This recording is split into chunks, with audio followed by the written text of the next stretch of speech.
4 धावा पहिल्या षटकामध्ये अप्रतिम गोलंदाजी म्हणावी लागेल ती म्हणजे संकेत परबच्या माध्यमातून एक विकेट संपादन सुद्धा केलं आहे.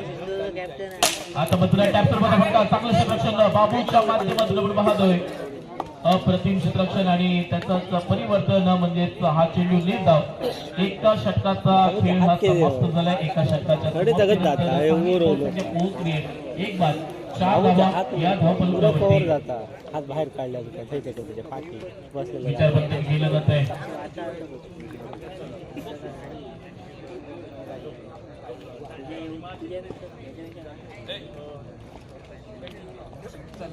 सिद्धेश झाड हा मैदानामध्ये उतरलाय. दोन्हीही फलंदाज विचारमंथन करतायत.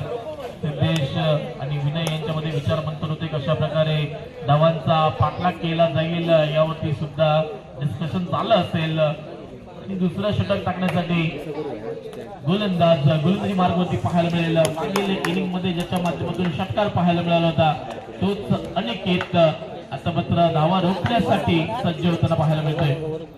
सिद्धेश जाड मैदानामध्ये स्ट्रायकिंगला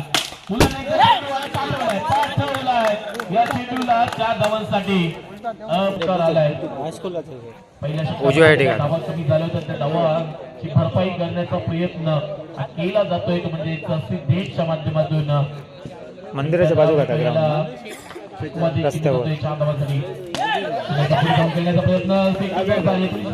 चौकार मारून दाखवलंय सुद्धा मैदान भाव देतो याच्यात गरज आहे येणाऱ्या 8 चेंडूंमध्ये.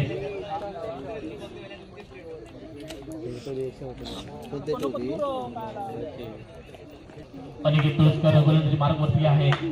पहिला चेंडू आला तर चौकार त्यानंतर चांगलं कमबॅक चेंडू होते अनिकेतच्या माध्यमातून नाही आणि यावेळी तू करते नो चेंडू प्लस धावा प्रयत्न होते आणि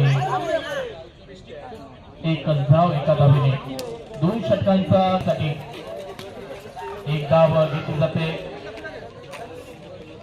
एक धाव घेतली जाते. आता मात्र 5 चेंडू प्रॅक्टिस नव्हे ना. एक धाव बॅकफुटला जातोय बॅकफुट पंच करतोय. एक धाव एका धाव घेतली जात आहे. टॅपसूर पदपट्टा नंतर भरलेला हा पट्टा फक्त दाखवतो विनय हिंगळेकर. एक धाव एका धावेने आता मात्र समीकरण होत आहे 3 चेंडू आणि 3 धावा. विनय हिंगळेकर स्ट्रायकिंग एंडला पुढे सरकवतो आणि खेळ आहे 2 धावांचा हा फटका. आता मात्र सामना मध्ये 2 चेंडू आणि एका धावेची गरज. 2 चेंडू एका धावेची गरज आणि सामना विजय होतोय सुधीर 7 मालवण हा संघ